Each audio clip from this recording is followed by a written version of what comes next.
Welcome to Jerez in sunny Spain. There's never been a climax to a Formula One World Championship like this, as we go into the 17th race of the series with just 1 point separating the season-long rivals Michael Schumacher and Jacques Villeneuve. What a barnstorming finish. Absolutely, I'm looking forward to it very much. I suspect Villeneuve has the stronger car. Michael Schumacher will have the stronger head. It's going to be fascinating to see how it turns out on race day. So we're taking a close look at this classic confrontation in the show today. We'll be looking back at that amazing story in Japan and what's happened since. Checking the archives for those last gasp championship wins. Announcing all our competition winners. Getting the views of current world champion Damon Hill. Also talking to both Jacques Villeneuve and Michael Schumacher. Plus all the news and action from today's crucial qualifying session.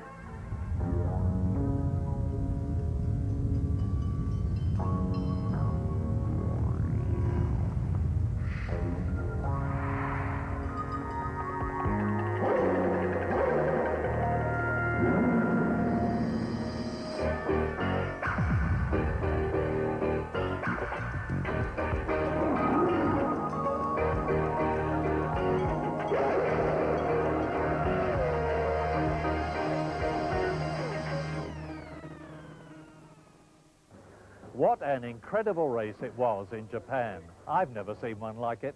Almost everyone thought that with a 9-point lead, Jacques Villeneuve was going to romp home to his first World Championship. But it wasn't like that. Listen to Louise Goodman. This is the moment that the Formula One title race plunged into chaos and controversy. Saturday practice at Suzuka, and Jos Verstappen comes to a halt. The yellow caution flags come out, but are ignored by Jacques Villeneuve and 5 other drivers as marshals attend the stranded Tyrrell. Japan was always going to be a scrap between the big two, and unaware of the grenades smoking away in the steward's room, Villeneuve, 9 points clear, needs just to outpoint Michael Schumacher to be champion. In qualifying, he duly puts him to pole. Stunning lap. So I think this is going to pop him onto provisional pole. Yes, Villeneuve moves up into provisional pole position. But as darkness falls, high drama. Villeneuve, already under sentence for previous infringements, is thrown out of the race. The man is stunned. Okay, so I just find it very difficult to accept, definitely. Villeneuve is reinstated pending an appeal, but he starts the race knowing that any points gained will probably be docked. He must somehow stop Schumacher scoring. And Villeneuve cuts straight across the front of the track, pushes Michael Schumacher to the side. Villeneuve's strategy is to hold everyone up, hoping that someone will emerge from the pack to beat Schumacher. But he's outwitted by brilliant driving from Eddie Irvine and supreme tactics by the Ferrari team. Midway through, Irvine donates first place to his teammate and the race on a plate. Victory for Ferrari, victory for Michael Schumacher, 10 World Championship points. After the race, there are no tears for Villeneuve from FIA President Max Mosley. He warns an appeal might backfire on Villeneuve and put him out of the Jerez race too. Williams get the message and withdraw. And so to the showdown in Spain. Villeneuve, brilliant and free-spirited, versus the cool, calculating genius of Schumacher. A last race finale between the season's 2 top drivers, and it promises to be a classic. Quite an amazing tale, but Jacques knew he was in the wrong. His in-car cameras caught the yellow flags waving vigorously, and he had been warned 3 times before, remember. A lot of people think maybe it was a little bit orchestrated for the sake of the World Championship, but at least here we are in Jerez with just 1 point between Schumacher and Villeneuve. But it's not the first time that the World Championship has been decided in the very last race. It's the way they all should be, head-to-head for the ultimate prize in motorsport. The final race of the season has been the decider 16 times in the 46 years of modern Formula One, with some of the greatest drivers taking the title chase right down to the wire.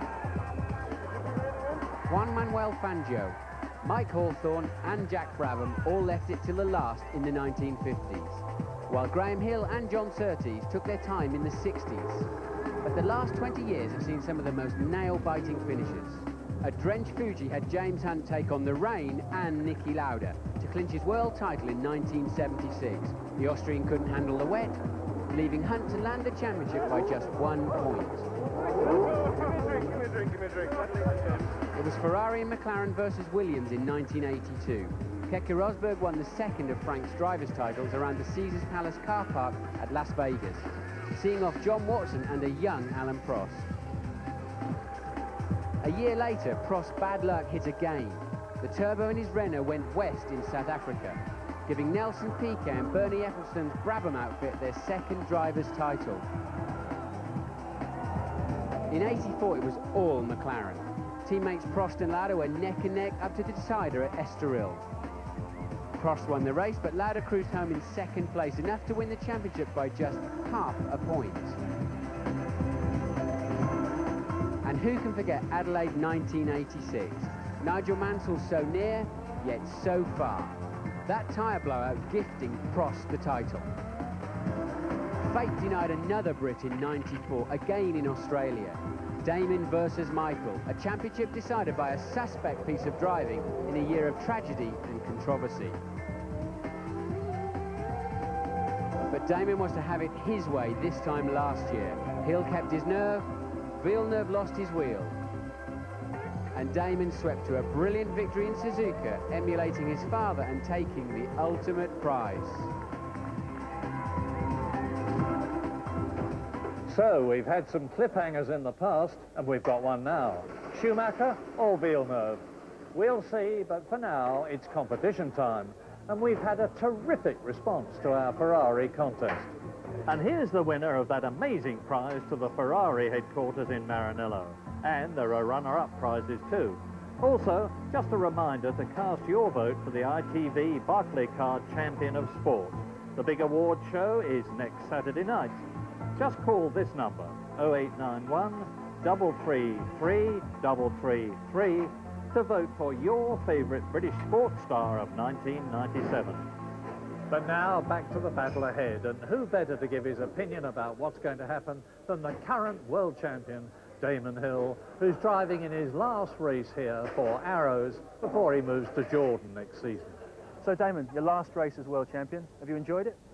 I've enjoyed it a lot, actually. It's been particularly good. You know, the whole year I've had a lot of attention from being world champion. I've liked that a lot, but I would, from a competitive point of view, I would like to have been right at the front, and didn't get the opportunity except for once in Hungary, and so slightly disappointed in the competitive side, but actually being world champion was fantastic, and I'd like to do it again. Either Michael or Jacques is going to take over from you as world champion. How do you see that whole battle at the front? I wouldn't know which way to put money at the moment. You'd have to say that Michael coming from behind a little bit, 1 point ahead, this sort of circuit probably doesn't give an edge to Williams quite as much as other circuits do. I think that he may be just a nose ahead at the moment. Now for you, of course, the next 2 years is with Jordan. When does that start? When will you start work on the '98 season? Well, I think that, there has to be some work done fairly soon, but it's down to whether my contract allows me to. And the moment my contract is clear, or the situation is clear, then I'll be down the road to Jordan and getting some work done. What else will you be doing over the winter? Taking a holiday, presumably? Probably not too much time for a holiday. I want to get stuck into testing again. The new regulations are going to make things quite different. New cars, narrowed tyres. I would be on Goodyear tyres, so I've got to reacquaint myself with Goodyears and how they progressed. So there's quite a lot of work to do. And the Jordan boys are saying, when you ask them what you will bring to the party, it's the fact that on Sunday morning when they sit down and say, how are we going to win this race, you'll be able to provide them with an answer. Is that how you see it too? I hope so. I've got a lot of experience running at the front. I think Jordan have put themselves in a position now where they are quite regularly in the top 3 rows, and from there you can win races. We've seen that this year, that quite a few times people have been, you know, 6th even on the grid, and they've won races. And it's getting tighter, it's getting more competitive. You need to have your strategy right, and you have to be able to read races right. And Jordan have invested in youth, and they've done a great job with the drivers they've had, but I think with a bit of experience they could probably have won races this year. Damon Hill enjoying his last race as the reigning world champion. So let's get down to business, and the qualifying session here couldn't have been more vital. That race into the first corner could be critical for the world championship. So what happened in qualifying? James Allen knows. Michael Schumacher and Jacques Villeneuve went into this qualifying confrontation separated by a single point. They ended the most remarkable session of the season even tighter together. The day began with Villeneuve and Eddie Irvine clashing in the pit lane after the Irishman blocked Jacques' last hot lap in morning practice. But once the main event got underway, the Canadian lost no time in chalking his name firmly on provisional pole. There were off-road adventures aplenty. Jean Alesi. And he spun again. He goes again. Jordan's Ralph Schumacher. He spins out. He won't get out of there. That's the end of it. And Prost's Olivier Panis. He's really on the throttle. Look, now he's lost it again. He's aborted. Oh no, he's off into the gravel trap. That won't be a problem for him. But really was giving it too much throttle too early. Then, incredibly, Michael Schumacher, despite a worrying but thankfully static yellow flag, equalled Jacques' time. And over the line goes Michael Schumacher and moves up into second place with a time exactly the same as Jacques Villeneuve's to the nearest 1,000th of a second. Jacques went out again and looked on course to go even quicker, but then he pushed a little too hard. He's lost time there. He's lost time there. Well, the grass is nice and dry, but it's cost him a couple of tenths. That's a shame. More drama followed when Williams' Heinz-Harald Frentzen made a last-gasp effort for pole and joined the party, clocking up exactly the same time as well. It is amazing. I cannot believe this. Heinz-Harald Frentzen has done exactly the same time as Jacques Villeneuve and Michael Schumacher and stays therefore in third place. But as Jacques did it first, he's on pole, with Michael alongside him on the front row. Frentzen is third with a fabulous effort from Damon Hill in fourth. The McLarens of Mika Hakkinen and David Coulthard line up fifth and sixth. As for the other Brits, Eddie Irvine took seventh, Johnny Herbert was back in 14th place. An incredible day, especially for the front runners. Pole position-wise, it's been a good season, so that's been a good thing, but now what's important is to have a good start tomorrow. I've never seen it as close as that, all on the same time. Your heart must have been in your mouth. Well, it is surprising. If you weren't here, you probably would believe that it was made on purpose. But it makes for a great last race. Feeling pretty confident. Yeah, the car is very good, even more so on old tires, so I'm very confident. Frank told me I should go into the first row between Jacques and Michael, but it was not possible. You're seventh on the grid for the race tomorrow. How much help can you be from there? Well, unless I make an amazing start and Villeneuve makes a bad one, I get ahead of Villeneuve, very little. So you think Michael's on his own tomorrow? Pretty much so, but he's a good starter. We've been working on the starts, and I'm confident he should beat Villeneuve off the line, and we'll see. How much help can you be to Jacques tomorrow? Well, I have to say Jacques is in a very good position to help himself. In my starting grid position, I have a good opportunity to watch the race from behind. I mean, Michael has got, at the moment, difficult help from Eddie. I think both guys in front have to look for themselves.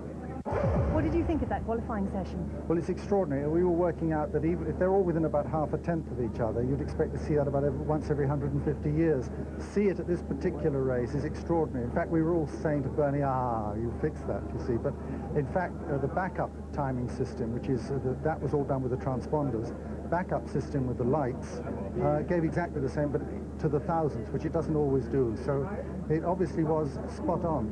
It's absolutely extraordinary. So what are your hopes for the race tomorrow? Well, I just hope that it's a wonderful contest right down to the last corner, because that would be the ideal. I very much hope we don't have any tiresome accidents, but I think the drivers hope that as much as we do, and I'm sure that they'll do everything they can to make sure it runs fair and smooth. So, the most sensational qualifying session ever, and Michael Schumacher starts on the front row of the grid tomorrow. Michael, a Williams in front of you, a Williams behind you. How can you possibly read the race? I mean, the start is going to be the crucial point. Doing a good one brings me into the lead, into the first corner, which I'm quite sure if I have that, then I should be in good position to win the race. Question mark is going to be if the start doesn't work that well, and I'm going to be stuck behind Frentzen. That's the point. Talking about the start, you're actually on the right-hand side of the track, which is the clean line, isn't it? It's the racing line. Do you think that could be an advantage for you in the sort of drag race to the first corner? It could be. I mean, I watched obviously the Formula 3000 start. Both of them, I would say, went good for the leader who was on the left side. So it doesn't make a big difference. No, I think it's much more crucial how you get your clutch engaged and how you can take off. You did a lot of work on old tyres, but your car looked a bit of a handful, I must say, when you were fighting it, especially the back end and the braking. Are you confident about the race for the setup? If I consider the age of the tyres, yes. Yeah, so it's not a particular problem, it's just because the tyres are so old. Basically, yes. I mean, that's something you saw with other drivers as well. Talking of tyres, Damon is 4th on the grid, very nearly as quick as you today, on a different make of tyre. Do you see any problem there in terms of one lasting better than the other? No, except having 3 Williams drivers around me. I don't. I mean, he has Bridgestone tyres, yes, and we know they're very good, but then I hope that the Goodyear is going to be prepared to withstand that. You had a sensational strategy in Japan. Have you got anything hidden up your sleeve for tomorrow? I hope I'm going to have an ace left on one side. The race strategy, Michael, is obviously going to be crucial as well, you know, assuming there's no incident in the first corner. How much of a part will you play in deciding if it's 2-stop or 3-stop or whatever? I mean, like you know, it's Ross and the whole team sitting together, and then we see the numbers and decide then what is the best thing to do. If I have a question mark or doubts, then he will answer them to me and we find an agreement. That's the way it works. It is not that you stand up and say, I want to do that or I want to do that. I mean, tomorrow you won't be a bit firmer than normal on this, because obviously it's very critical. It worked always the right way. Why should I be different than in the past? Yeah, I understand what you're saying, yeah. You have a good rapport, obviously, from car to pit, and you can react to the situation pretty I have quickly. a great trust in my team, and so far they have done a tremendous job all the time. There's no reason why I should think different now. Well, there we are, all the indications of a sensational Grand Prix tomorrow. You can watch it live on ITV starting at 12:30. But meantime, we're going to leave you with the man who would be king again. Don't break it. Got brass in pocket, gunpowder, I'm gonna use it. Intention, I'm feeling myself, gonna make you notice. The motion, What a man, what a driver, what an ace, what a world champion. no reason, just seems so pleasing. Gonna make you notice. Gonna use my arms, gonna use my legs, gonna use my style, gonna use my side self, gonna use my fingers, gonna use my imagination. Oh, 'cause I gonna make you see there's nobody else here, no one like me. I'm special, so special. I gotta have some of your attention. Give it to me, 'cause I gonna make you see there's nobody else here, no one like me. I'm special, so special. I gotta have some of your attention. Give it to me. 5, 4, 3, 2, 1, 0. Michael Schumacher wins the 55th Monaco Grand Prix.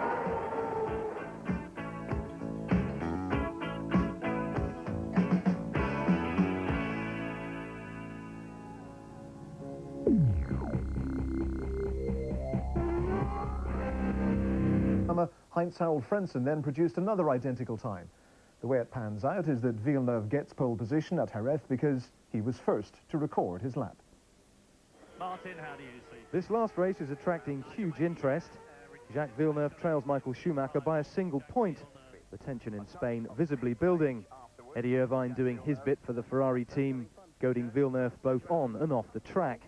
The Canadian, though, remained calm behind the wheel, going fastest after just 10 minutes of qualifying.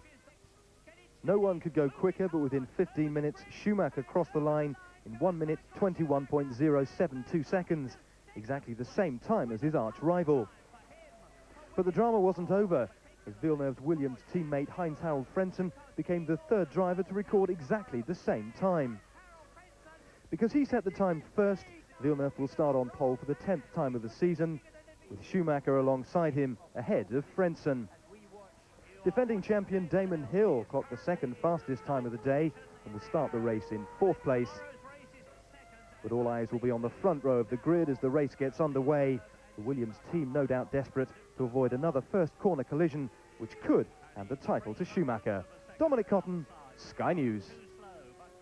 Yeah, that's very surprising, but you know, I guess it's the best way to have the last qualifying of the season, mostly that we're fighting for the championship.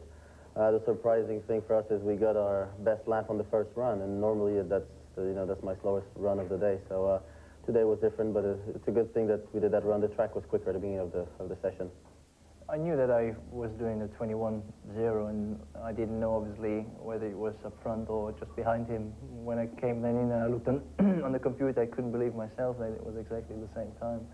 Obviously then with Heinz-Harald later on. Obviously it proves that competition is on a very high level and can't be closer than that, obviously. I tried to manage to do everything well on the last split time, but I lost a little bit in the chicane, a bit sidewise, and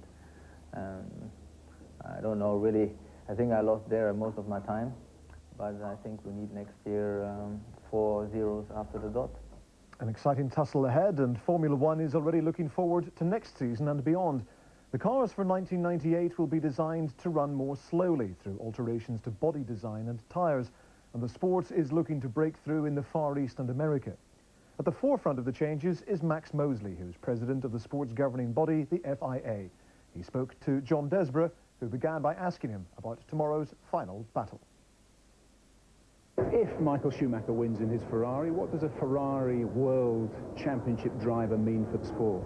Well, I don't want to be facetious, but it's such a long time ago, 1979, the last time they won. It's very difficult to remember, but I think that it undoubtedly means a great deal, and it would be very beneficial to the sport if we have a German world champion and an Italian car.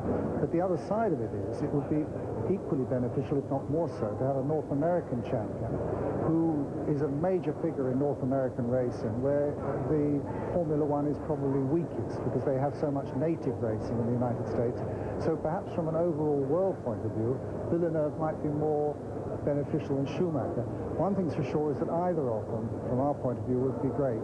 Now that you've been re-elected, what do you plan to do with Formula One over the next few years? Well, I think the main task is to try to keep the performance of the cars under control so that we don't lose any more of the great classic corners. The tendency in recent years has been for the cars to go faster and faster to such an extent that the circuits have changed, and if we go on like that, they'll end up as go-kart tracks. So I think we've got to stop that trend. Why do we not want them to go faster? Well, at a certain point they become too dangerous. We've seen that before. So we'll try to keep that balance, and then I think also we need to rationalize some of the sporting regulations so that there's less complexity, appeals about yellow flags and things like that, not really the best way to run the sport.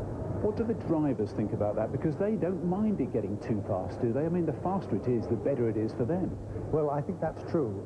And of course, it's really, in a way, it's their job to do that. A racing driver, if you say to him, there are 2 cars, and one of them's quite dangerous, the other one's very safe, but the dangerous one's 2 seconds a lap quicker, they'll all get in the dangerous one, because that's what being a race, if you're not prepared to do that, you wouldn't be a racing driver. But I think the other side of it is our job, is to try to see that they leave the sport in one piece. And you can't guarantee that. It's a very dangerous sport. But I think we can go a long way towards it. To try and limit the speed, next year we have slightly narrower cars, and we get grooved tyres at the front and the back of the cars as well. And Johnny Herbert tested the car that he's going to drive for Sauber next year and said it was the worst car he'd ever driven, and it was unstable.